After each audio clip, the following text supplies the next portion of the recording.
Snow was falling sideways over Hanover Street, the night a broken man walked into Audrey Bennett's trattoria, with a massive black mastiff at his side and nothing in his eyes but static. He didn't know his own name. He didn't know the scar on his shoulder came from a bullet, or that 3 weeks earlier someone he trusted had left him for dead by the Charles River.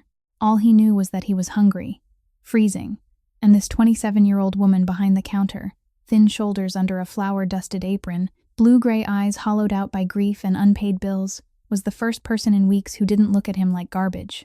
Audrey had 21 days before the bank took the only thing her late father left her. She had an 8-year-old sister asleep upstairs and gossiping neighbors in the corner booth calling her a fool for feeding every stranger who wandered in. She should have said no. Instead, she slid him her last plate of pasta and told him to sit. What she couldn't have known, what nobody on that frozen Boston street could have guessed, was that the silent man tearing into her bread was Killian Holt, the missing Don of one of the most powerful crime families on the East Coast, and the dog breathing quietly at his feet was wearing a silver collar that held a secret powerful enough to burn empires to the ground.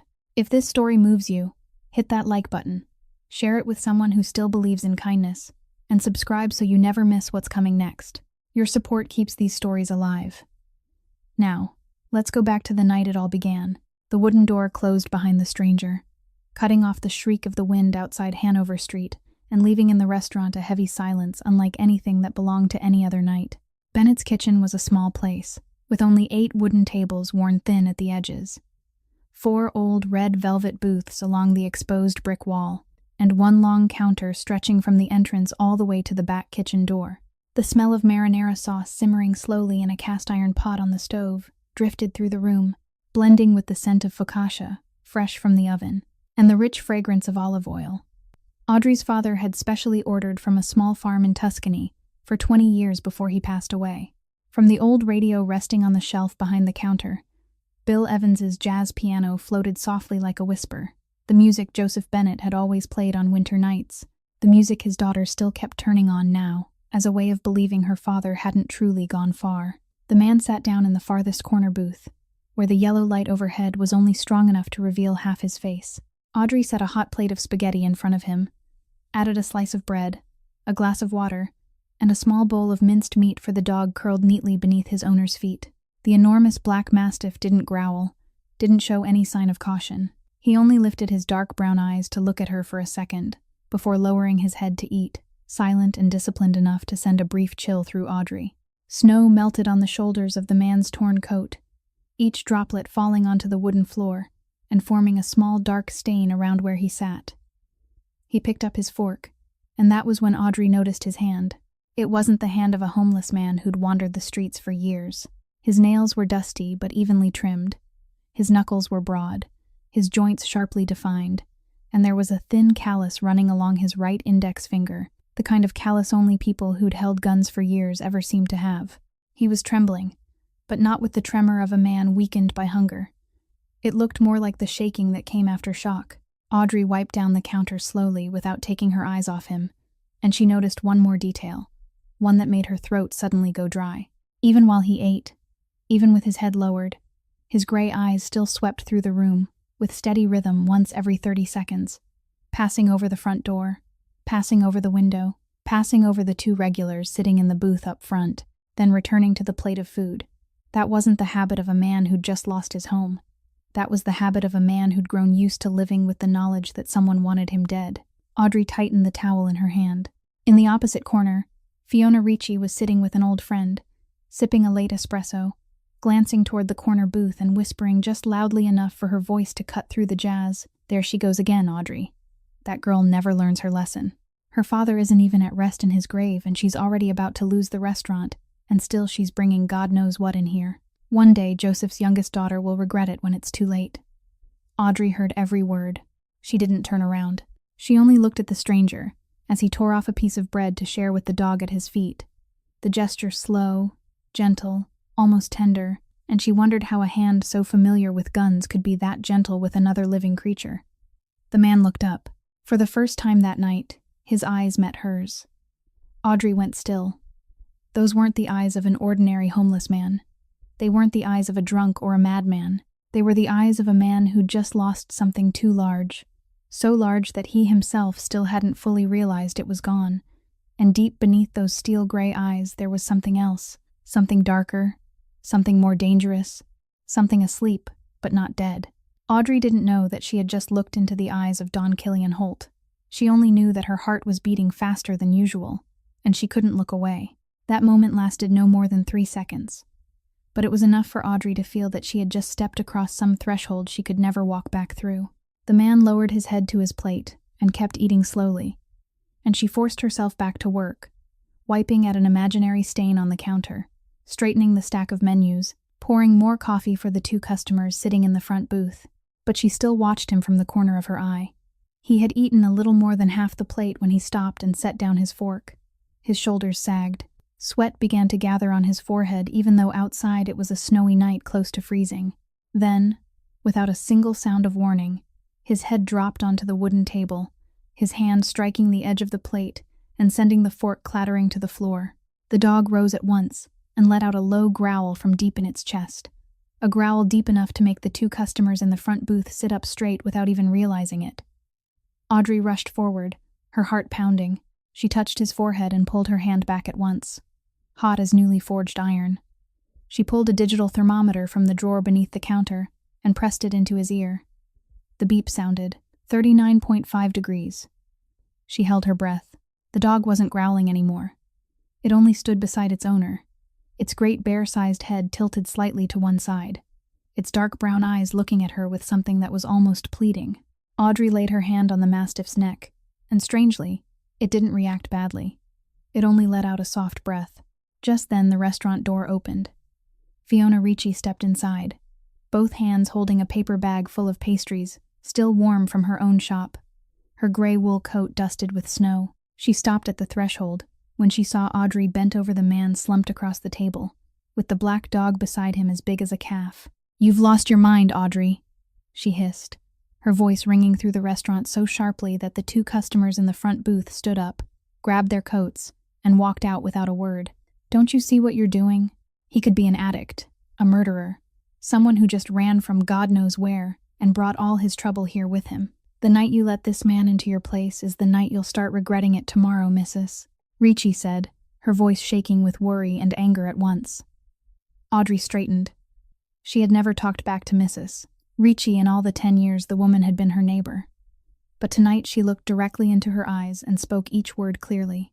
"If I throw him back out there tonight, then tomorrow I won't need to keep living anymore, Mrs. Ricci, because I won't be my father's daughter anymore." Mrs. Ricci froze. The name Joseph Bennett carried weight in this neighborhood, and to invoke him in this moment was a blow the woman didn't know how to stop. She looked at Audrey for one more second, then bent to pick up the bag of pastries, set it on the counter, and spoke more quietly. "Fine then. I'll leave the pastries for little Layla, but you have to promise me one thing. Lock the storage room tight, and if anything feels wrong, knock on the wall. My bakery is exactly 1 brick wall away from yours." She went out and closed the door behind her, leaving a small, snowy footprint at the threshold. Audrey turned back to the man. She couldn't carry him by herself. He was nearly a head taller than she was, and probably weighed twice as much. But she shook his shoulder and called softly, "Sir, you have to get up, just to the room in the back. I can't carry you." The man opened his eyes, his gray eyes blurred by fever, and strangely, he didn't resist. He rose, leaned against her shoulder, and let her guide him. She led him through the kitchen door and into the small storage room in the back where her father used to nap on busy days. There was a narrow mattress against the wall, a thick wool blanket, and an old table lamp. She helped him lie down, pulled the blanket to his chest, and placed a damp cloth on his forehead. The dog followed without leaving him by even half a step, then lay down beside the mattress with its chin resting on its owner's paws. And it was exactly when Audrey bent down to adjust the blanket that she saw it. A thick black leather collar wrapped around the dog's neck, and in the center of it was a silver clasp shaped like a wolf's head, worn with age but carved with such elaborate detail that it looked unlike any pet accessory she had ever seen. The wolf's eyes were tiny, but inside them were 2 dark red stones like drops of blood turned solid. Audrey reached out and touched it. The dog didn't stop her. She pulled out her phone, took 3 pictures from 3 different angles, saved them into a separate folder, and told herself that tomorrow she would try to find out what that symbol meant. She turned off the light and left only the small orange night lamp glowing. Before she closed the storage room door, she looked back one last time. The man was breathing more evenly now. The fever was still there, but it no longer felt critical. The dog lifted its head and looked at her, and Audrey had the strange feeling that it was saying thank you in some language only animals understood. She locked the storage room with the only key, hid it in the drawer beneath the counter, then climbed the narrow staircase to the small apartment upstairs, where Layla was sleeping soundly beneath a quilt printed with giraffes. She sat on the edge of her sister's bed and looked at the face of the 8-year-old child dreaming her sweet dream, and for the first time in 8 months since her father's funeral, she felt that the emptiness inside her was no longer there. The next morning the snow had stopped falling, and the weak winter sunlight slipped through the thin sheet of ice crusted over the windows, painting blurred streaks of light across the wooden floor of Bennett's kitchen. Audrey woke at 6 as she did every day, went downstairs to put on the coffee pot, but her feet carried her to the storage room door before they carried her to the counter. She pressed her ear against the wooden panel, heard the steady breathing of the man inside, and let out a quiet breath of relief. The fever had broken. She hadn't yet unlocked the door when she heard the light patter of small feet on the stairs. Layla came running down with her brown hair in a wild tangle, wearing giraffe print pajamas and clutching her worn stuffed bear. "Sis, I heard noises downstairs last night," the little girl said, her eyes bright the way they were every morning. "Is someone down there?" Audrey hadn't had time to answer before the child had already tugged at her hand, slipped past her, and run straight to the storage room door. Before Audrey could stop her, Layla had turned the knob and opened it, because in her exhaustion the night before Audrey had forgotten to fasten the second lock. She held her breath. Inside the room, the man was already sitting up with his back against the wall, drinking small sips of water from the plastic bottle Audrey had left for him. The enormous black dog was still lying beside him. And the moment Layla appeared in the doorway, its ears rose. Audrey was about to rush in and pull her sister back, but Layla had already taken 2 steps into the room and stopped an arm's length from the dog, and instead of fear, her eyes widened as if she had just seen a miracle. "Sis," Layla whispered, her voice trembling with delight. "He looks exactly like the lion in Dad's book, the lion their father had read to the 2 sisters hundreds of times, the brave lion who guarded an orphan boy." Layla held out her hand slowly, in exactly the way Joseph Bennett had taught her since she was barely old enough to walk. Always let the animal smell your hand before you touch it. The dog tilted its head, took 1 breath, then rested its chin in the tiny palm of her hand. Layla laughed, a clear sound like a bell, and in the corner of the room, the man watched that scene in silence. And then something happened that hadn't happened once since the moment he had stepped into the restaurant the night before. His steel-gray eyes softened, only a little, only in a way so fragile it could have disappeared at any second. But it was real. Audrey saw it, and something in her chest tightened for a reason she couldn't name. She stepped into the room, stood behind Layla, and placed 1 hand on her sister's shoulder. "Are you feeling better?" she asked. The man nodded and tried to say thank you, but his voice was rough and torn with hoarseness. Audrey asked his name. He opened his mouth, hesitated, then shook his head, and suddenly his eyes went distant, as if he had just looked into a dark room and couldn't find the switch. "I don't remember," he said softly. "I don't remember my name." Audrey looked at him for a long moment. She didn't ask anything more. She only said, "Then can I call you Dane?" And the only reason was that my father's name was Joseph, and he hated that name. So he always said that if he ever had a son, he'd name him Dane. The man nodded slowly. "Dane," he repeated, as if testing the sound of it on his own tongue. "All right." Layla had already sat down on the floor beside the dog and was stroking the great head with both hands. "Mister, what's this dog's name?" the little girl asked, looking up. Dane looked at the dog. 1 second passed, then 2, then 3, and then from somewhere deep in the cellar of his memory, a name surfaced, clear as a stone rising through water. "Bruno," he said. Audrey watched him closely. "You remember that?" Dane shook his head, confused. "I don't remember, but when I look at him, that name just comes. Bruno, as if I've said it thousands of times." Audrey said nothing, but in her mind the small pieces were beginning to fall together into a shape she didn't want. After Dane changed into Joseph Bennett's old clothes that Audrey still hadn't found the heart to throw away, he followed the 2 sisters downstairs into the restaurant. Layla pulled out a Sudoku book she had been practicing with and showed Dane a medium-level puzzle. She explained the rules slowly and seriously, like a little teacher. Dane took the pencil, looked at the grid of numbers for about 10 seconds, and then his hand began to move. No hesitation, no erasing. Each number appeared in steady order, as if his mind had known the answers before he had even seen the puzzle. 2 minutes. Audrey stood behind the counter watching him, a dish towel gone still in her hand. Layla let out a cheer and clapped. "You're amazing, mister. You're a record breaker." Dane looked up, and this time his smile, though thin as a thread, reached the corner of his mouth. Then he rose on his own and walked toward the kitchen. He didn't ask permission. He didn't say a word. He only took the chef's knife hanging on the rack, turned it once in his hand, and tested the balance of the blade. Audrey watched him cut into a red onion. His hand wasn't trembling anymore. The slices were so even she could have counted them one by one. The way he held the knife, the way he tucked his knuckles in to protect his nails, the way he angled his wrist at exactly 20 degrees, that was the technique of a chef who'd spent thousands of hours on a professional line. Audrey went still. A man who couldn't remember his own name, who didn't know where he had come from, but his hands remembered how to hold a knife. His hands remembered how to solve a difficult logic puzzle in 2 minutes, and his mouth remembered the name of a dog he had never once said how long it had been beside him. She bit her lip, turned away, and for the first time she asked herself the question she hadn't dared ask the night before. Who are you? 3 days passed, like 3 years gathered into one inside a small restaurant on Hanover Street. Dane stayed, and no one discussed it. No one turned it into a question. It was simply that the first night became the second night, and the second night became the third, and Audrey discovered that having one more quiet man in the restaurant didn't make the room feel more crowded. It made the room feel less empty. On the morning of the second day, while Audrey was struggling over the weekly menu because beef had gone up in price for the 3rd time that month, Dane stood behind her, looked at the blackboard listing the dishes, and said one short sentence. "Why don't you try osso buco? Not the northern Italian style this place is doing. The old Sicilian style. Cheaper, better, and the customers will come back." Audrey turned to look at him. He didn't know his own name, but he knew how many ways Italy had for braising veal shank.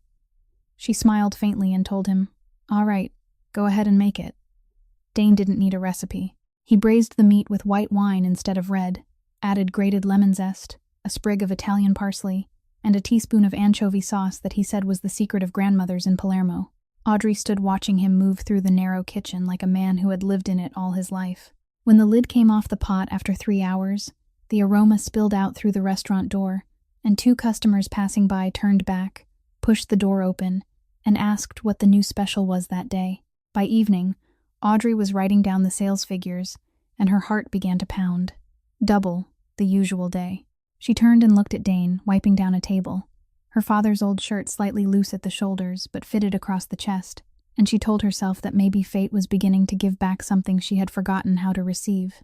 But on the second night, hail came down from the sky. At around 10 o'clock, when the restaurant had already closed, and Audrey was counting coins at the counter, Bruno suddenly rose from his usual place beneath the corner booth. His 70-kilogram body went rigid like a drawn wire, his tail straight, his ears up, and from deep inside his chest came a low growl, the kind of sound Audrey hadn't heard once in the last 3 days, the kind of sound that didn't belong to a house dog but to a guard beast that had caught the scent of a predator. Dane came out of the kitchen at once, and the way he moved made Audrey stop cold. He didn't run. He moved low, his shoulders slightly bent, his right hand automatically reaching for his hip as if searching for something that was no longer there. Audrey looked through the window. Across the street, beneath a yellow street lamp, 2 men in long coats were standing there smoking, their eyes fixed directly on Bennett's kitchen. One of them had a long scar running from his temple down to his chin. Bruno growled a second time, and this time he stepped toward the door, both front paws pressing against the glass, his head lowered as if he were preparing to launch himself through it. The 2 men outside saw the dog. They looked at each other for 1 second. Then the man with the scar flicked his cigarette into a puddle, pulled up his collar, and both of them walked quickly in the opposite direction, disappearing into the curtain of hail. Dane stood motionless in the middle of the restaurant for a long while. Then he relaxed his shoulders and turned back inside. But Audrey noticed that his right hand was still slightly curled, as if it were gripping something invisible. "Who were they?" she asked softly. Dane shook his head. "I don't know, but Bruno knows." That night Audrey couldn't sleep. She lay in bed staring at the ceiling, thinking about the way Dane had moved when he heard the growl. Then came the cry. It rose from downstairs, low and choked. Not the cry of someone who was afraid, but of someone who was fighting inside a dream. Audrey sat upright, rushed down the stairs, and opened the storage room door.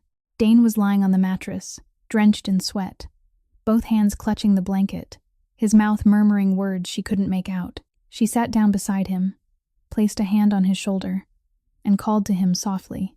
Dane, it's me. It's Audrey. Wake up. He opened his eyes with a violent start, and his hand shot up to seize her wrist with enough force to make her let out a small cry. For one moment, those gray eyes didn't see her. They saw someone else. Someone inside the dream he had just fallen out of. Then he recognized her, and his grip loosened at once. I'm sorry, he said, breathing hard. I'm sorry. Audrey didn't pull her hand away. What did you dream about? She asked.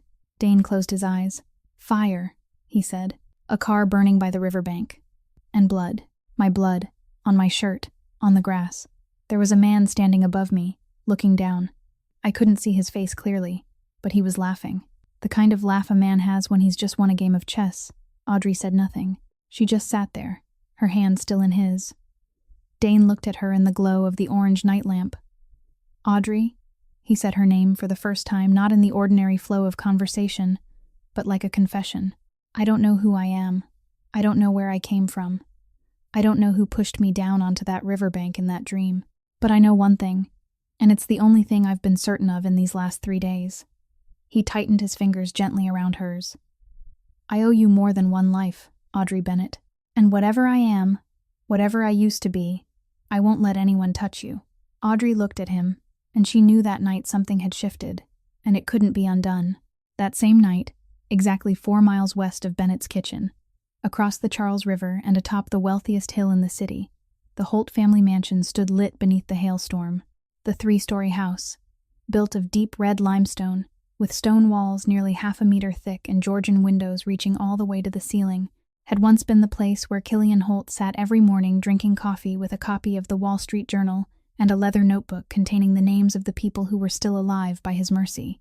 Tonight, in Killian's own study, another man stood before the tall glass window, his hands clasped behind his back, as he looked out over the snow-covered garden. Fletcher Vance, 42 years old, with salt and pepper hair cut so precisely it looked measured to the millimeter, wore a crisp white shirt and dark gray Italian trousers, and the gold watch on his wrist was a gift old Don Holt had given him nearly 30 years earlier, when he had still been a boy running errands at the harbor. Behind Fletcher, seated in the cognac leather chair that had once been Killian's father's desk chair, were 3 men. One sat with his head lowered, not daring to raise it. The other 2 glanced at each other, each clearly hoping the other would be the first to speak. At last, the broadest-shouldered of them, Deacon Hale, captain of the harbor patrol, spoke. We swept the entire stretch of the Charles from where the car went in, 3 miles down the current, and both riverbanks too, from the northern woods all the way to the Longfellow Bridge area. Clean report. No body, no blood left behind, no torn fabric. Fletcher didn't turn around. He only tilted his head slightly. And the hospitals? He asked. We checked all 17 hospitals within a 40-mile radius, all 3 psychiatric facilities, and every public morgue. No man matching the description has been admitted in the last 3 weeks. Fletcher said nothing. The hail tapped against the window glass in an even, brittle rhythm. Then he spoke, his voice so soft that the 3 men behind him had to sit straighter just to hear him.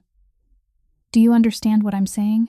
One of the other 2 men, a young-faced man named Ira Weaver who had been promoted only 2 months earlier, opened his mouth as if to offer reassurance. Fletcher turned around. The smile on his face stopped Ira's words in his throat. It was the smile of a snake watching a mouse crawl into its mouth of its own will. He has vanished for 3 weeks, Fletcher said, each word as clear as if carved into stone. Either he is dead, and if that's the case, then where is the body? Because I need to see that body with my own eyes. I need to put my hand on his ribs and know that my life has turned the page. Or he is alive, and you should understand this very clearly. That is the worst news I could hear in this room tonight. Because if Killian Holt is still breathing somewhere in this city, then every minute you fail to find him is a minute you are placing your own lives on the scale. Deacon Hale swallowed. Ira Weaver lowered his head. Fletcher walked to the desk, opened a drawer, pulled out a large map of Boston, and spread it across the wood. "I need you to do 2 things," he said. "First, scour the entire North End down to every alley. I want to know about every new coffee shop, every stranger who has just arrived, every restaurant owner desperate for money, anyone who might be sheltering a man with no papers.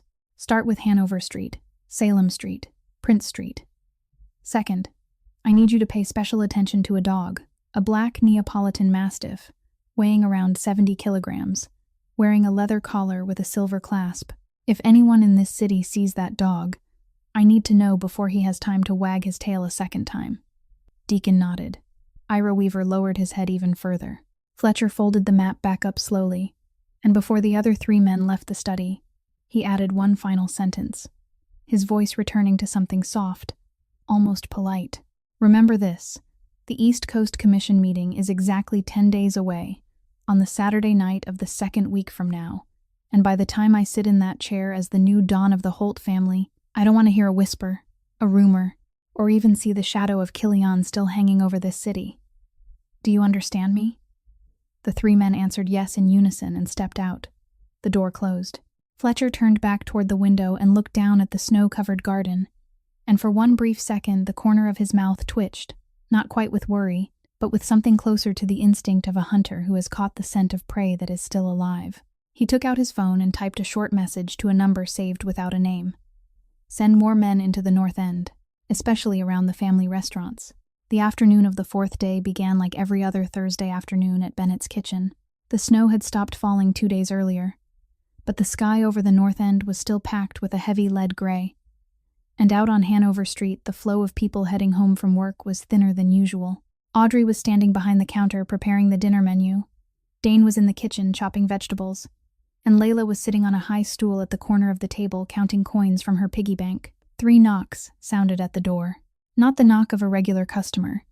It was the knock of a fist, short, hard, twice, then a pause, then once more.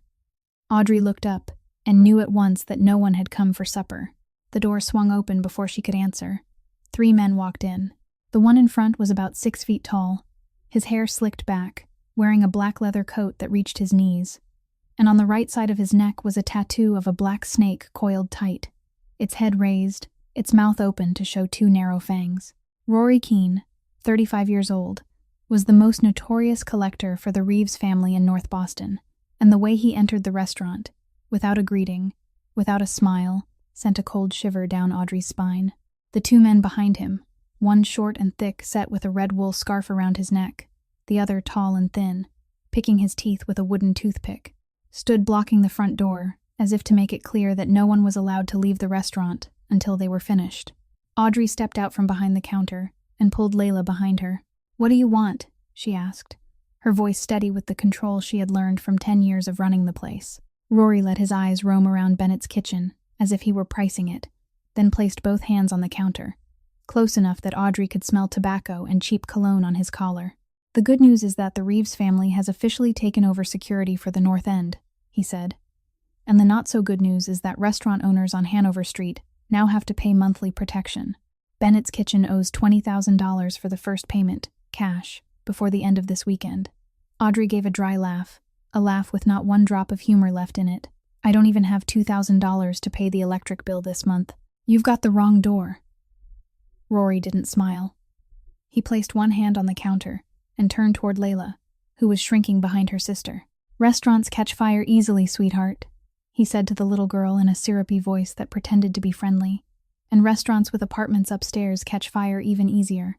Audrey felt the blood rush to her head. She had never hit anyone in her life, but she shoved Rory's hand away from the counter and said through clenched teeth, "Don't you ever speak to my sister like that again. Get out of my restaurant." Rory looked at her for 1 second. Then he slapped her. It wasn't a blow hard enough to break bone, but it was enough to jerk her head sideways, send her hip crashing into the edge of the wooden shelf behind the counter, and drop her to her knees, knocking 2 boxes of salt to the floor.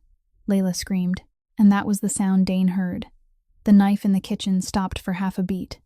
There were no footsteps, no shouted curse. There was only Dane appearing in the kitchen doorway, still holding the chef's knife he had just wiped clean, and Audrey would never forget that moment. because his gray eyes were no longer the eyes of the quiet man she had fed on a snowy night. They were the eyes of a hunter who had just seen an animal lay its hands on something that belonged to him.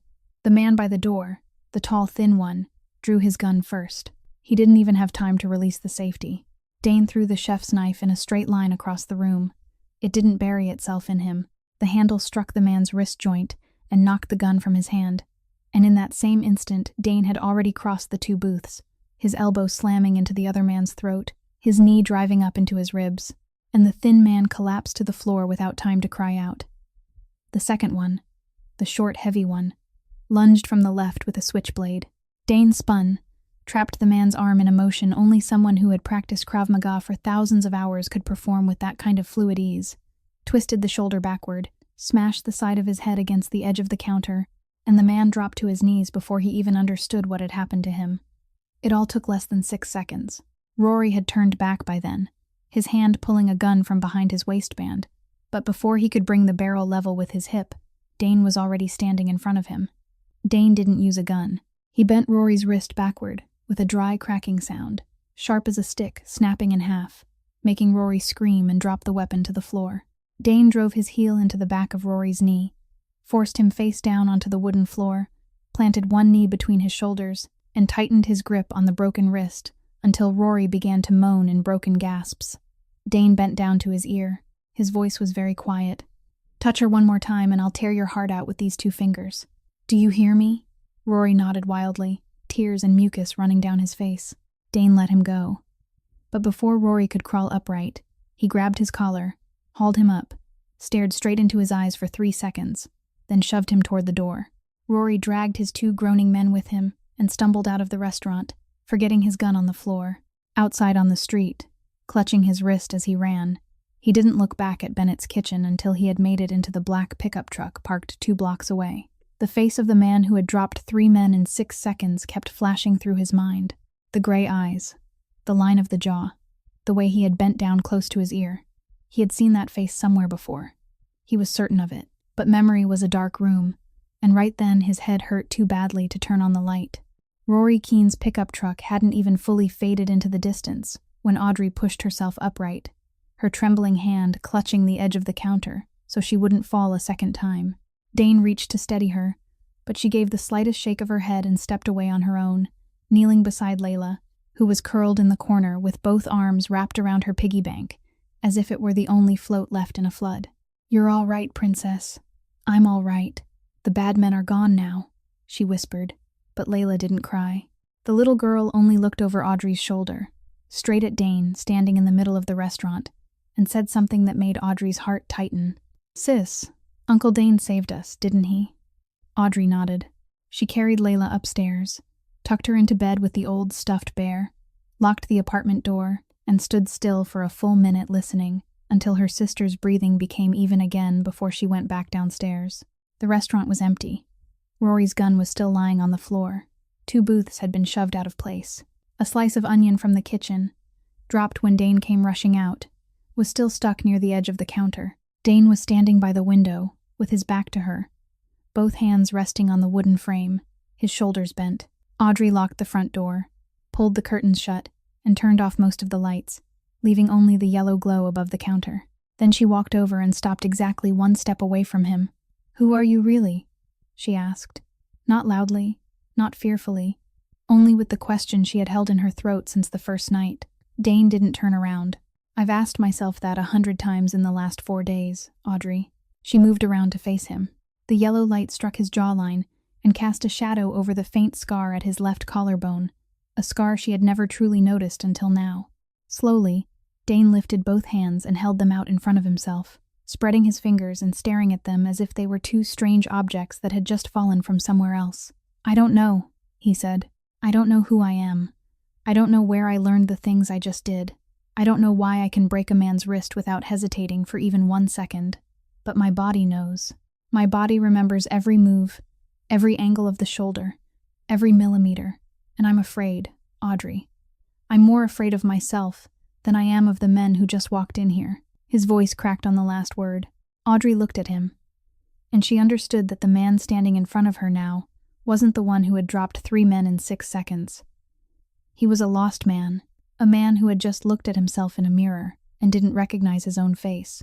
Then the last thing she expected happened. Dane's knees gave way. He didn't fall. He knelt, both palms flat on the wooden floor. And from his throat came a rough, broken sound that no grown man ever wants another person to hear, the sound of someone sobbing after holding it in for far too long. His shoulders shook once, then twice, then his whole back bent almost to the floor. Audrey stood still for 1 second. Then she stepped forward, knelt across from him as gently as someone approaching a wounded animal, and wrapped her arms around his head, drawing his forehead against her shoulder. Dane didn't resist. He didn't even lift his hands. He only let his face rest in the hollow between Audrey's neck and shoulder, and his tears soaked through the collar of Joseph Bennett's old shirt. Audrey placed her hand at the back of his neck, stroking softly through the thick hair that had gone too long without being cut, and she whispered in his ear, her voice trembling but steady. "You don't need to know who you are to be good to us, Dane. You don't need to remember your name for me to know what kind of man you are. In these 4 days, I've already seen enough. You're gentle with Layla. You share bread with your dog. You stood between me and a second slap before I could even get back on my feet. That's who you are. We'll find the rest later." Dane lifted his head.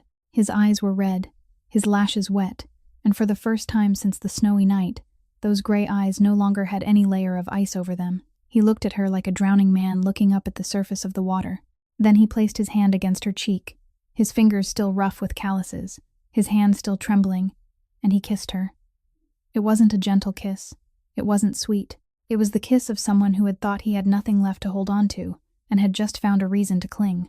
His mouth tasted of salt from tears, and when Audrey kissed him back, something in her chest ached with a pain she couldn't name, braided together with a warmth she had forgotten since the day her father was taken to the hospital for the last time.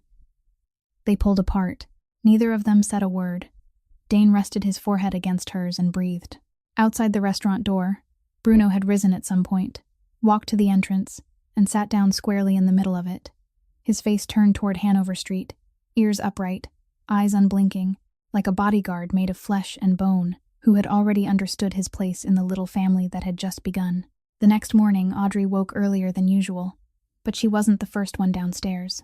When she came down the stairs, Layla was already sitting cross-legged in the middle of the restaurant floor, her hair still tangled from sleep, hugging Bruno around the neck and whispering to him as if they were two old friends who had finally found each other again. Dane was making coffee in the kitchen, with his sleeves rolled to the elbows, and when he lifted his head and looked at Audrey, there was a very brief silence between them. Not awkward, not spoken, only an acknowledgement that something had happened the night before, and neither of them yet had the strength to name it. Audrey poured herself coffee, sat down at the counter, and kept her eyes on her sister. Layla was playing with Bruno's black leather collar, turning it in a circle around the dog's neck, flipping the silver wolf head clasp with its 2 red stones up and down. "Sis, doesn't this wolf have red eyes like the dragon in the mythology story Dad used to tell us about?" the little girl said, pressing one tiny finger against the stone on the right. Then Layla pressed again, harder, accidentally hitting a hidden catch behind that stone. A tiny click sounded. Layla let out a gasp of surprise. The silver clasp had just opened into 2 halves like a miniature book. Audrey set her coffee cup down so slowly that Dane turned to look.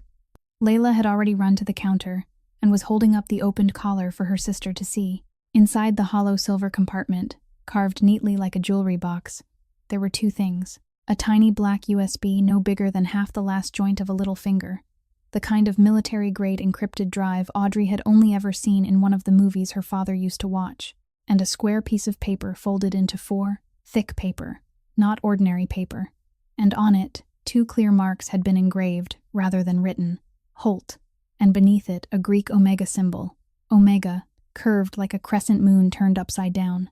Audrey looked up at Dane. Dane had left the kitchen and come closer, and she saw his face harden when he looked down at the slip of paper. It wasn't recognition.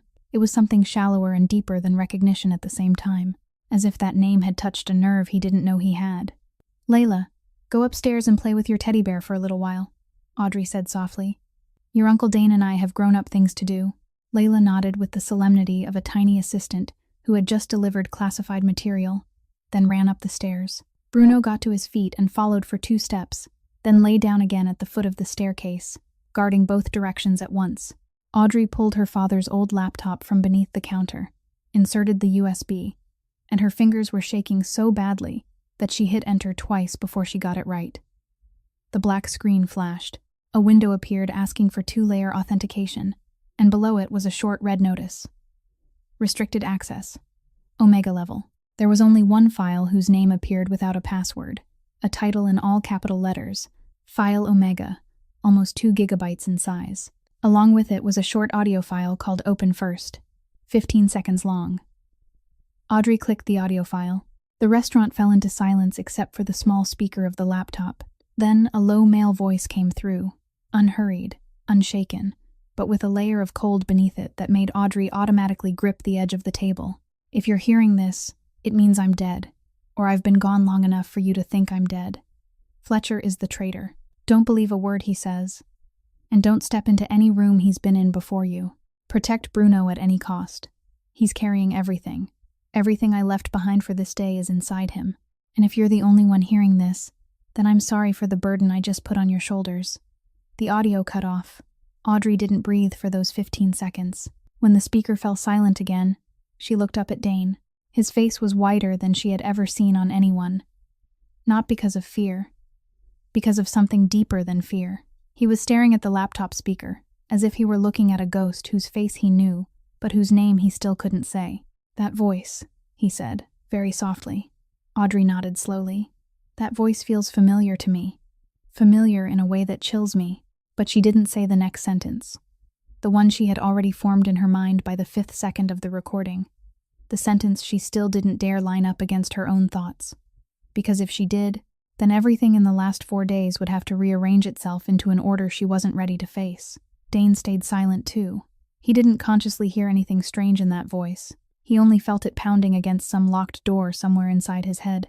Audrey closed the laptop, hid the USB in a small compartment behind the counter, placed the slip engraved with Holt in the same place, and when she turned back, Dane had already moved to the window and was looking out onto Hanover Street, where a strange black SUV had just driven slowly past for the 3rd time that morning. The black SUV passed by for the 4th time that afternoon, and that was what made Audrey decide she had to act that very night.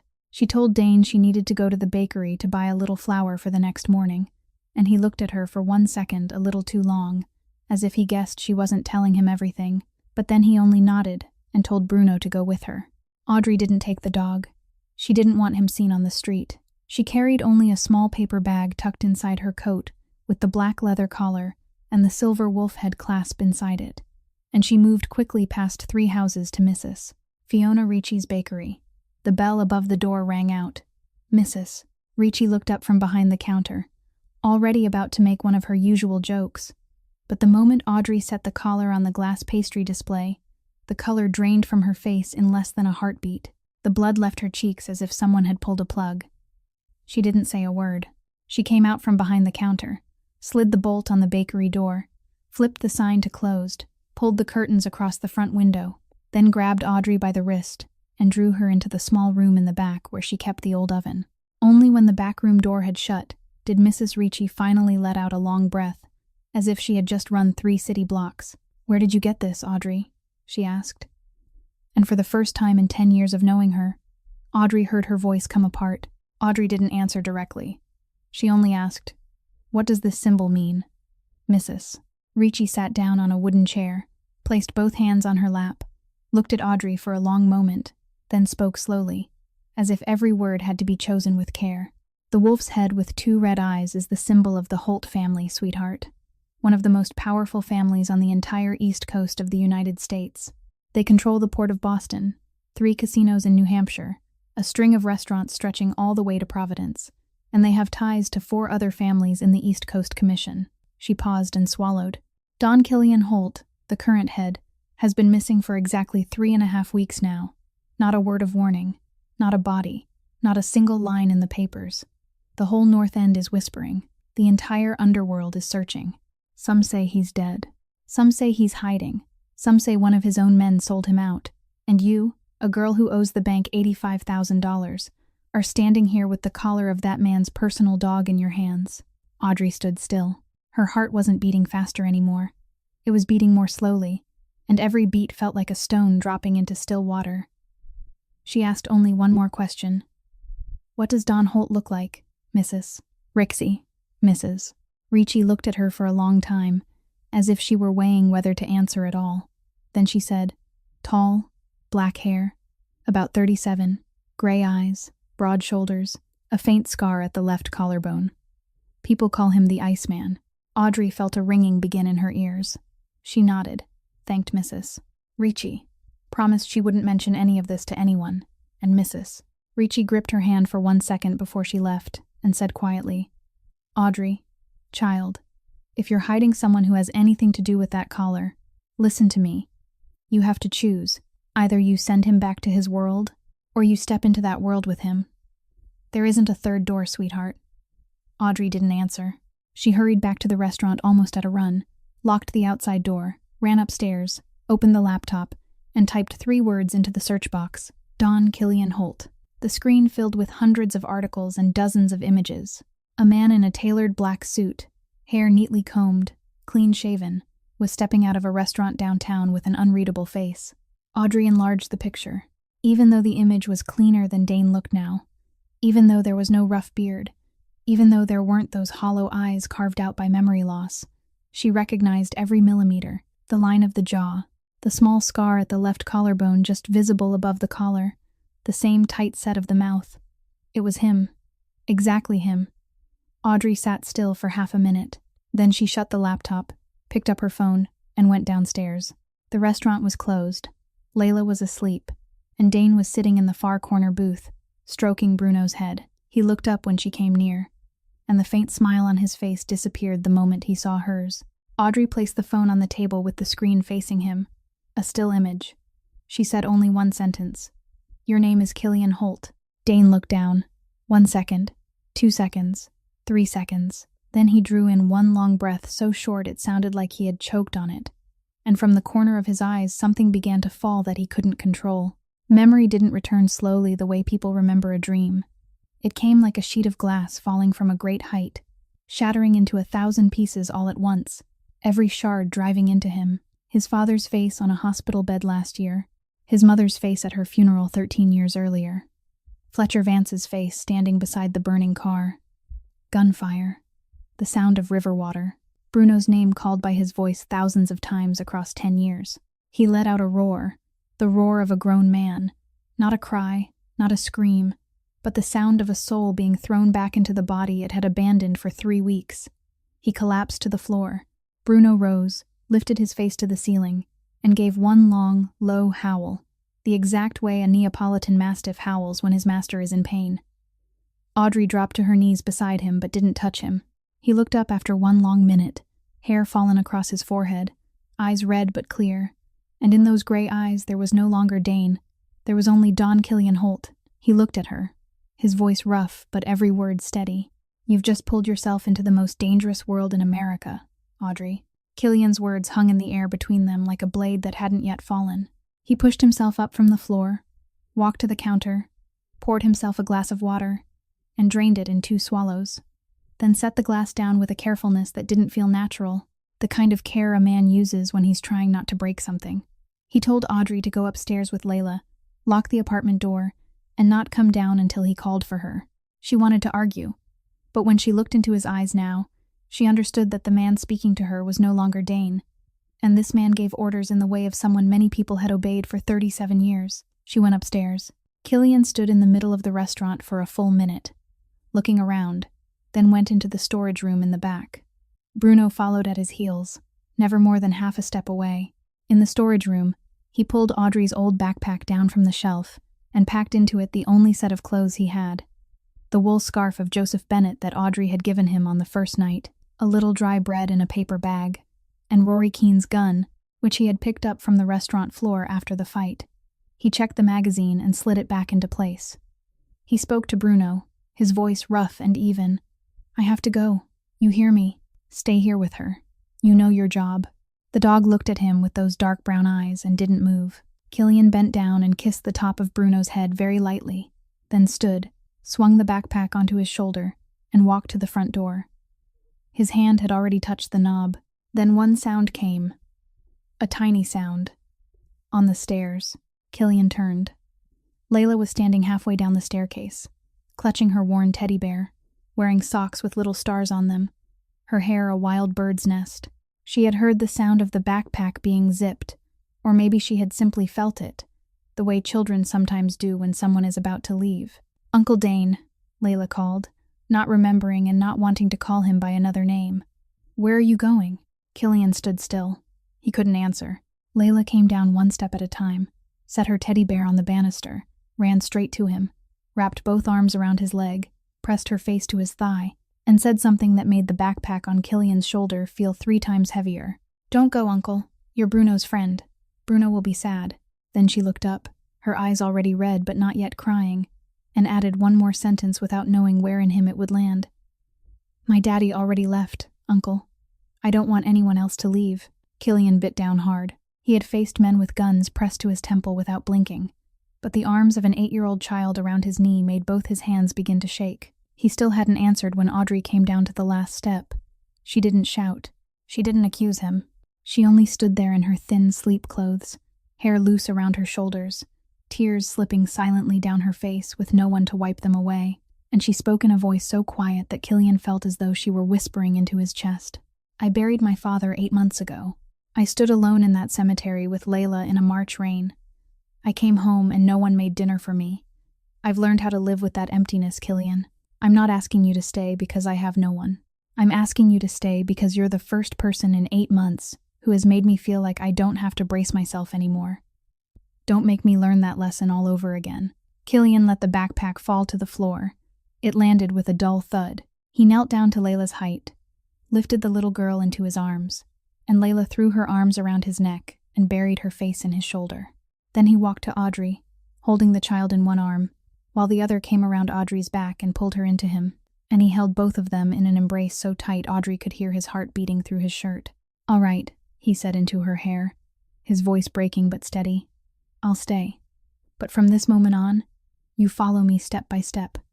I'm going to take back everything Fletcher stole from me, my way. And when I'm done, you won't ever have to be afraid of any SUV rolling down Hanover Street again." Audrey nodded against his chest. The next morning, before daylight had fully broken, Killian pulled a knit cap low over his forehead, wore Joseph Bennett's heavy coat, and walked 3 blocks to an old public payphone near the Haymarket subway station.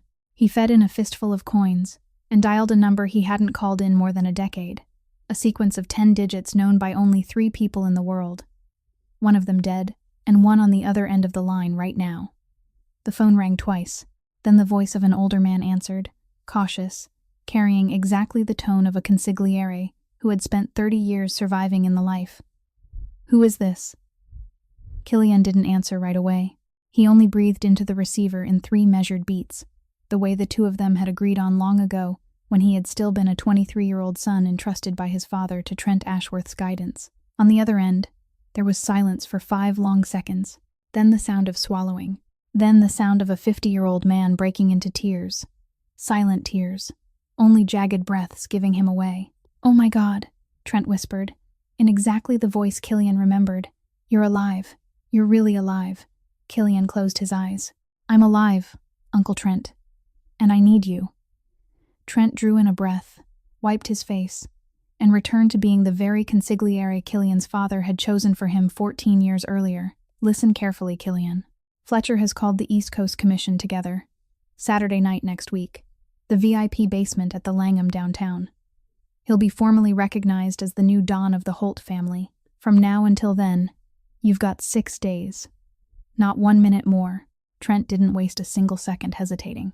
That same afternoon, a young man of about 30 wearing a grocery delivery uniform pushed a bread cart to the back door of Bennett's kitchen and knocked exactly 3 long times and then 2 short ones. Following the code Trent had given Killian over the phone, Audrey opened the door. The man didn't greet her, didn't smile, only nodded and pushed the cart inside. When the covering cloth was pulled back, there was no bread underneath, but 2 sealed metal cases, a glossy black military laptop, 3 coils of network cable, and a set of hardware USB locks Audrey had only ever seen in movies. The man introduced himself briefly. His name was Marlowe, the Holt family's cybersecurity engineer, with 14 years of experience, the very man who had designed the encryption layer for this Omega file under Don Killian's direct orders. 1 year earlier. He glanced at Killian, and in that look there was something close to relief at seeing his employer still breathing. Killian led him up to the small room on the second floor. The room where Joseph Bennett had once kept a desk. The room that now had a window looking out over the back alley and a single power outlet. Marlowe plugged in the laptop, connected the USB through the hardware lock, and typed through 3 layers of passwords in a silence so complete that even Bruno's breathing at the foot of the stairs could be heard. The screen came to life. Audrey stood behind Killian with one hand resting on his shoulder, and she felt that shoulder harden with every folder that opened. First came a line of foreign bank statements, accounts based in Cayman, Zurich, and Luxembourg, showing transfers going back and forth between an account registered to one of Fletcher's shell companies and another account bearing the electronic signature of Morgan Reeves, the 45-year-old Don of the rival family controlling North Boston. Nearly $12 million had moved between them over the last 18 months. Next came a PDF file containing the minutes of a meeting in Providence 9 months earlier, with an audio recording attached, in which Fletcher and Morgan discussed dividing the Holt empire in half after Killian disappeared, the Port of Boston, and 2 casinos going to Fletcher, the restaurant chain, and the coastal real estate system going to the Reeves family, and 1 dark clause titled the November Agreement, clearly noting that it had to be completed before the Winter Commission meeting. The third file made Killian sink heavily into the chair. It was a chain of encrypted messages that Marlowe had already decrypted.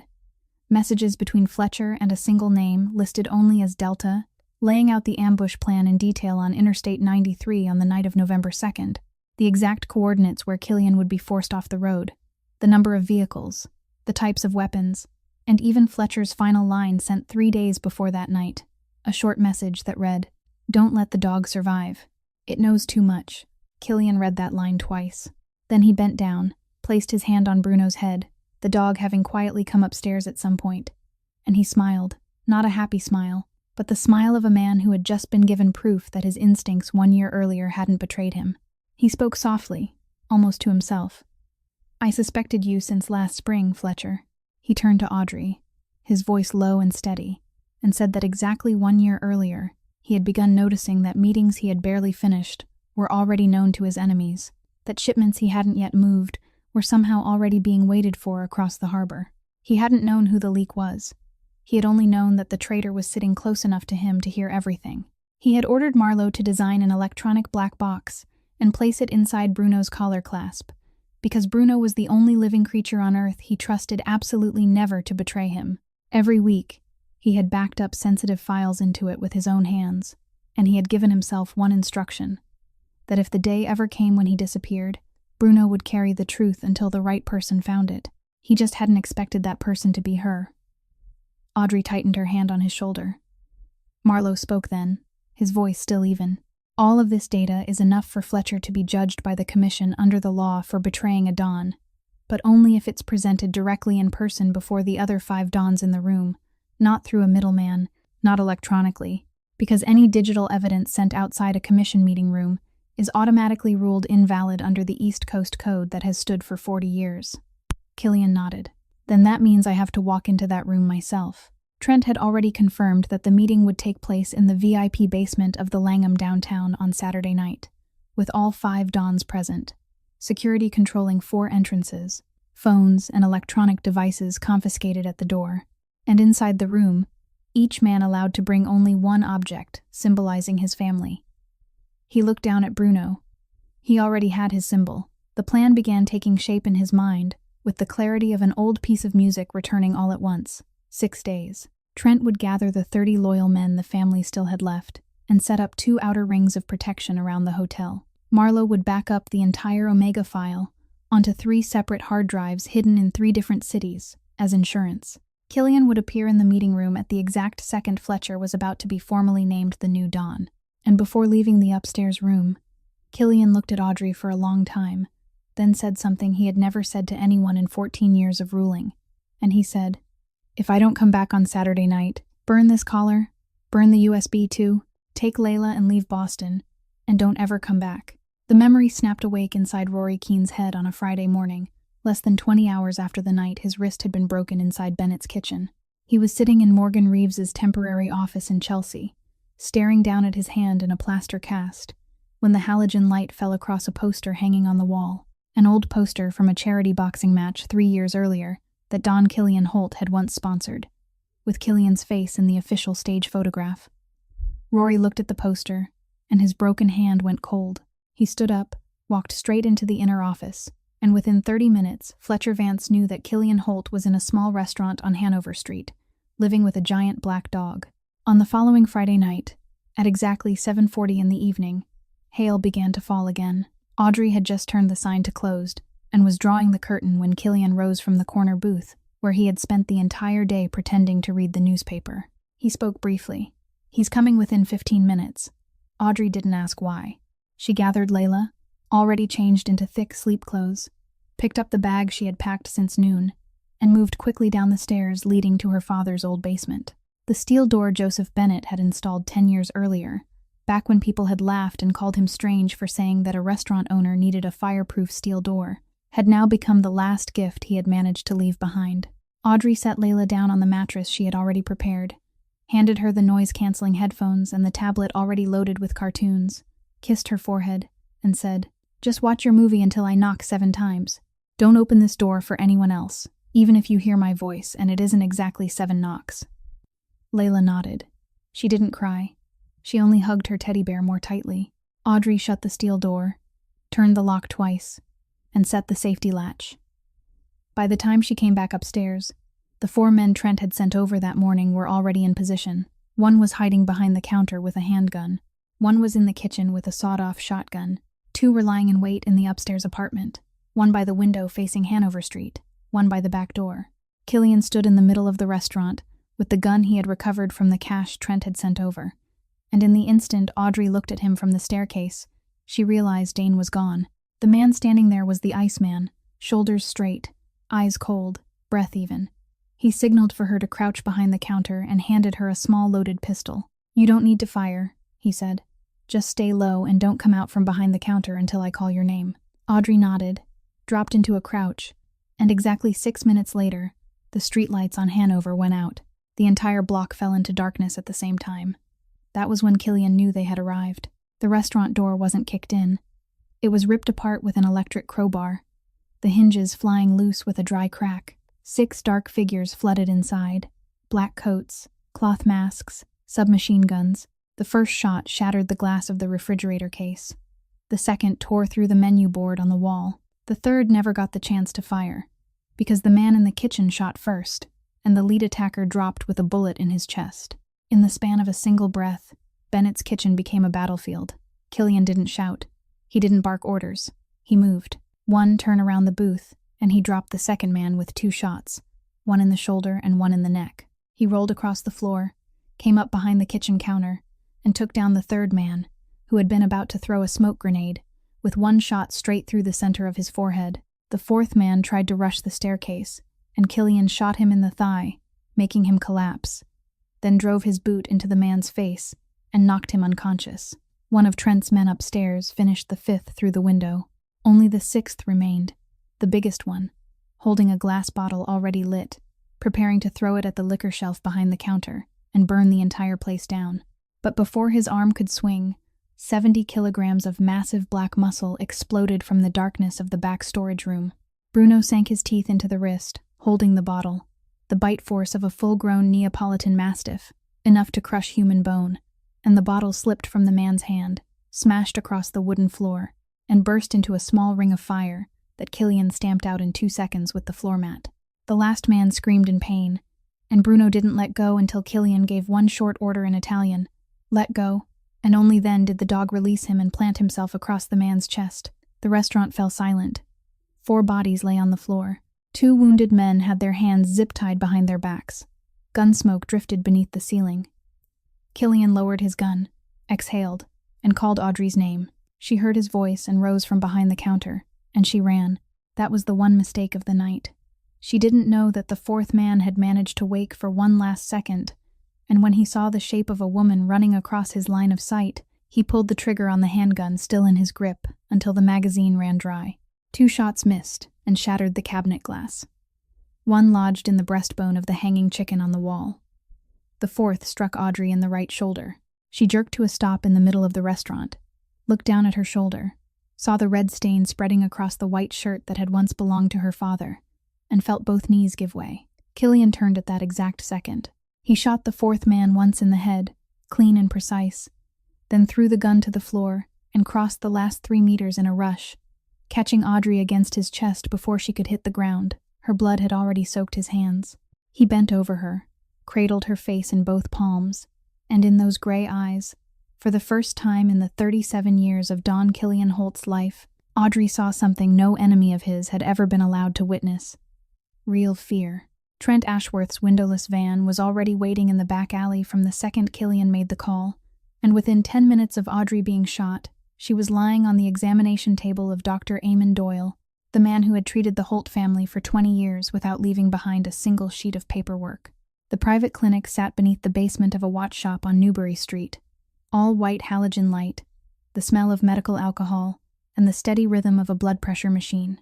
Dr. Doyle removed Audrey's outer shirt, cleaned the wound, and after 15 minutes he looked up at Killian, who was standing in the corner with both hands tightly clasped, and said that the bullet had passed through the soft tissue of her right shoulder, hadn't touched bone, hadn't severed a main vessel, that she would need to keep it bandaged for 3 weeks and do physical therapy for 2 months, but that there was nothing life-threatening. Killian didn't say a word. He only stepped to the side of the table, took Audrey's left hand in his, and pressed his forehead to the back of it for the space of 1 breath. Trent had taken Layla to the home of one of Audrey's former teachers in Cambridge, a place where no one knew of any connection to Bennett's kitchen, and Bruno sat less than half a meter from the examination table, never leaving her side. Audrey opened her eyes, looked at Killian, and the first thing she said through dry lips was, "Go. Saturday won't wait for you." Killian shook his head. She tightened her hand around his, weak but firm. "If you don't finish this tomorrow night, then everything that happened tonight means nothing. Go." He kissed her hair, and he went. Saturday night, 8:15. The Langham downtown Boston glowed with warm yellow light through thick sheets of glass. The VIP basement had only one way down. A red Bordeaux carpeted granite staircase guarded by 4 men in black suits with white earpieces. The meeting room below was a long rectangular space, walls paneled in walnut, a ceiling 6 meters high with 4 crystal chandeliers, and a single oak table in the center, large enough for 12 chairs, though only 5 had been pulled out. The 5 dons of the East Coast Commission had already taken their seats. In the first chair sat Alistair Crown, 73 years old, don of the Crown family of Providence, this year's rotating chairman of the commission, white-haired and dressed in a charcoal gray suit. In the second sat Francesca Belmonte, 60 years old, the only woman in the commission, don of the Belmonte family of Philadelphia. In the third sat Morgan Reeves, 45, clean-shaven, dressed in a dark blue suit, both hands resting lightly on the table, trying to maintain a calm no one in the room believed. In the fourth sat Don Sullivan of Brooklyn. In the fifth sat Don Whitaker of Hartford. At exactly 8:30, Fletcher Vance entered through the inner door alone, wearing the black Brioni suit tailored for him the night before, gold at his wrist, shoes polished to a mirror shine, his smile under perfect control. He bowed his head to the 4 dons, winked at Morgan, and took the empty chair reserved for the Holt family representative. Alistair Crown placed a leather notebook on the table, cleared his throat, and began with the opening line the commission had used for 40 years. "Esteemed dons, tonight we gather to record a transition within the Holt family." He hadn't finished the sentence when the double doors of the meeting room flew open. Not kicked, not knocked. Someone had opened them from the inside in a way only those carrying commission access cards could. The 4 guards at the door didn't come in after him. They remained outside in silence, which meant the man entering had not been stopped. Killian Holt walked in. He wore the same black Tom Ford suit tailored 3 years earlier, still fitting his shoulders perfectly, even though he had lost 8 kilograms in 3 weeks. His hair was combed back, his jaw clean-shaven, a faint scar at the left collarbone visible above the white collar of his shirt, and beside his left leg, moving with measured steps, was a giant black Neapolitan Mastiff, wearing the black leather collar with the silver wolf head clasp, and its 2 red eyes, polished so brightly it reflected the chandelier light. The entire room went still. Francesca Belmonte shot to her feet so fast she knocked over her wineglass. Morgan Reeves went pale in a single second. Alistair Crown remained seated, only his old eyes narrowing slightly, and Fletcher Vance, who had just been about to lift his glass in celebration, froze, with his hand still suspended in midair. Killian walked straight to the head of the table, did not bow, did not apologize for being late. He set a USB drive on the table in front of Alistair Crown. Marlowe was already waiting in the control room above, and when Alistair gave a nod, a hidden large screen built into the paneled wall lit up. File Omega appeared item by item. The Cayman statements, the Providence recording, the Delta message chain, the coordinates of the Interstate 93 ambush, and the line saying, "Don't let the dog survive. It knows too much." No one spoke a single word during those 5 minutes. When the screen went dark again, Alistair Crown turned toward Fletcher and asked in a voice dry as old paper, "Do you have anything to say, Vance?" Fletcher let out a rough laugh, the laugh of a man who had just realized he had lost before he ever entered the room. He slipped a hand inside his suit jacket. 3 other Dons pushed their chairs back at the same time. But before the small pistol inside Fletcher's jacket could come level with the table, a black shape shot across the space like a living bullet. Bruno clamped down on the wrist, holding the gun, the force of the bite crushing bone, the wrist breaking with a crack that rang clearly through the paneled meeting room, and the gun fell onto the table. Fletcher screamed. Killian gave only one short command in Italian. "Let go." Bruno released him, sat back down at his master's feet, muzzle streaked with blood. Alistair Crown rose to his feet. "Fletcher Vance," he said slowly, "by the authority of the East Coast Commission, you are found guilty of betraying the Don of your own family, conspiring with a rival family, and arranging the assassination of a sitting commission member. Sentence: surrender to the Council for judgment under internal law, personal assets frozen. The Vance bloodline removed from the list of protected houses." Fletcher was dragged from the room by 2 of Alistair's men, his mouth still moving as if he meant to say something no one would ever hear.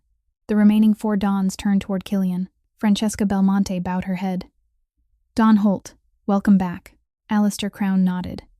"Killian Holt is hereby reconfirmed as the lawful Don of the Holt family." Morgan Reeves stood from the 3rd chair, his hands trembling faintly, walked around the table, and bowed lower than anyone else had. "Fletcher deceived me. Don Holt, he told me you were preparing to strike my family first. I accept responsibility. I offer control of Chelsea and the northern Boston territory as compensation." Killian looked at him for 5 seconds. "You keep your life tonight, Reeves, but your men laid hands on my woman," he said, his voice low. "Rory Keane. Hand him over to me before tomorrow morning, and we'll consider the matter closed." On Sunday morning, the North End woke beneath a thin new layer of snow that had settled during the night.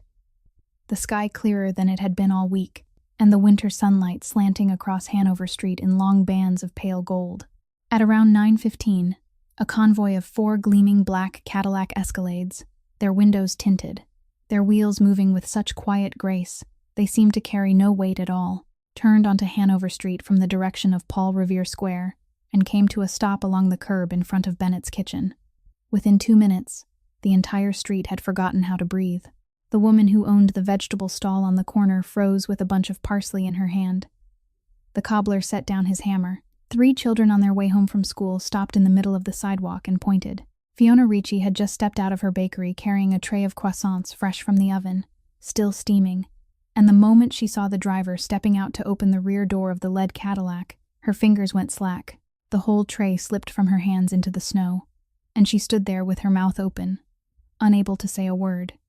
Killian Holt stepped out of the lead car. His dark navy 3-piece suit was cut perfectly to his shoulders. His cashmere overcoat fell to his knees. His polished Oxford shoes caught the light, and exactly 1 centimeter of shirt cuff showed beneath the sleeve of his coat. Beside him, Bruno stepped out as well, the black leather collar with the silver wolf head clasp and its 2 red eyes catching the winter sun.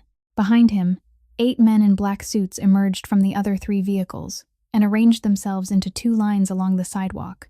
But no one drew a gun, no one showed open menace. They were simply there, their presence alone making the statement. At that exact moment, at the far end of Hanover Street, Rory Keane had just turned out of a narrow alley, his wrist still in a cast, on his way to buy morning coffee, when he saw the convoy. He stopped in the middle of the sidewalk. His eyes moved once across the scene and landed on the face of the man stepping toward the door of Bennett's kitchen. And in one brief moment, no longer than a heartbeat, every broken fragment in his head locked into place and became a complete picture. The face of the man in the restaurant that night, the charity boxing poster from 3 years earlier. The voice growling into his ear. "Touch her again and I'll tear your heart out." Rory went so pale his lips turned gray. He took 2 steps backward, lowered his head without thinking, turned, and walked straight in the opposite direction, without daring to look back even once. Inside Bennett's kitchen, Audrey stood behind the counter pouring coffee, her right shoulder tightly bandaged beneath a gray turtleneck sweater, her hair neatly tied back, her face still pale, but her eyes carrying light again. Layla sat at the table near the counter, drawing a picture of a dog with colored pencils. The bell above the door rang. Audrey looked up. Killian stepped inside, and sunlight came in at his back. Layla cried out first, "Uncle," then remembered what her sister had told her, lowered her voice, and said, "Big brother," before running over to hug his leg. Bruno lowered his head and softly breathed against the little girl's hair. Killian placed one hand on Layla's head, and with the other, gently handed Audrey a thick stack of documents in a black leather folder he had just taken from his briefcase. He set it on the counter. He said, "The $85,000 loan at First Republic was paid in full this morning. The foreclosure file has been canceled, and the deed to the entire building at 174 Hanover Street has been transferred into the name of Audrey Jane Bennett, with no conditions attached." Audrey looked at the documents, then at him, then slowly shook her head. "Killian, I can't accept this." "I know that's what you'd say," he answered softly, "and that's not why I came." He placed the briefcase on the counter, opened it, and took out an old ivory yellow envelope worn at the edges. Inside was a paper photograph about the size of a postcard. He laid it on the counter in front of Audrey. She bent down to look. It was a black and white photograph taken at the port of Boston, with mooring ropes and the corner of a cargo ship visible in the background. On the dock, a young man in a white Navy uniform was kneeling on one knee, bandaging the arm of a teenage boy of around 17. The boy's face still streaked with blood and mud, his black hair disheveled, his eyes gray. Audrey recognized both faces before her mind had time to understand. The young sailor was her father, Joseph Bennett, at around 29, with the same jawline and the same worried furrow between his brows that she had known for 27 years. The 17-year-old boy was Killian. Audrey reached out and touched the face in the photograph. All 10 of her fingers trembled. Killian spoke, his voice low and slow. 20 years ago, I had a meeting at the South Harbor that should never have happened. 3 men from a family long erased from this city ambushed me there and stabbed me in the arm. I dragged myself to an empty warehouse and passed out. When I woke, there was a stranger in a Navy uniform bandaging my arm with his own shirt. He drove me in his truck to a private clinic in the north, paid cash, never asked my name, never waited for thanks, never left a single address behind. He only said one thing before he left: "When you give, don't expect to receive. The universe remembers." Then he disappeared. I had men looking for him for 19 years, Audrey, and they found nothing. Until 3 days ago, when Trent went through the Bennett family records and found this photograph among your father's old papers. Audrey began to cry. For the first few seconds, no sound came out. Then she sank to her knees behind the counter, and the sob broke out of her like the final wall of a dam giving way. Killian walked around the counter, knelt down beside her, and gathered her into his arms. He said into her hair, 20 years ago your father saved me when I was still no one. Today his daughter saved me again when I was still no one. Audrey, this isn't coincidence. This is how the universe remembers." 6 months later, the North End welcomed a first summer unlike any before it. On Hanover Street, the old neon sign of Bennett's Kitchen was still there, still giving off its faint buzz whenever the sunlight faded. But beneath it there was now a second line of metal lettering, welded by hand, Bennett and Holt Trattoria. Audrey had insisted on keeping the old sign, because it was the name her father had left behind, and Killian had insisted on adding his own beneath it, because it was the promise he had made while kneeling before the counter on that Sunday morning. The restaurant had been renovated neatly, the old wooden floor polished, the booth seats reupholstered in new red velvet. The kitchen expanded with high-end equipment, but Audrey hadn't agreed to replace the old radio behind the counter, and every evening Bill Evans still played piano through the speaker that crackled with age. On the ring finger of Audrey's left hand, there was now a simple square diamond ring, not too large, made by Killian after an old design that had belonged to his grandmother. Killian had kept the promise he made to Audrey on the night she was shot.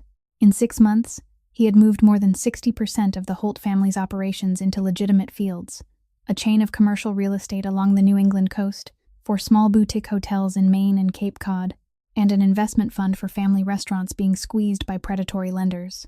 He was still the Don of the Holt family, still took his seat at the East Coast Commission on the first Saturday night of each quarter.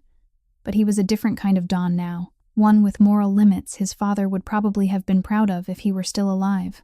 No drugs, no women, no children, no touching family neighborhoods. Those rules were never formally written down.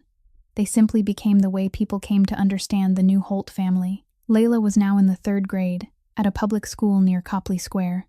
Every afternoon at 2:30, a silver-gray BMW people carrier parked exactly 30 meters from the school gate, and Killian stepped out wearing an ordinary shirt, khaki trousers, and soft leather shoes. No suite, no escort, only one discreet driver waiting in the car. Layla ran out to hug him and show him the drawing she had made that day, and on the ride home she told him about the hamster her teacher had just brought into class. Bruno had become part of the trattoria in the kind of way no one ever formally discussed.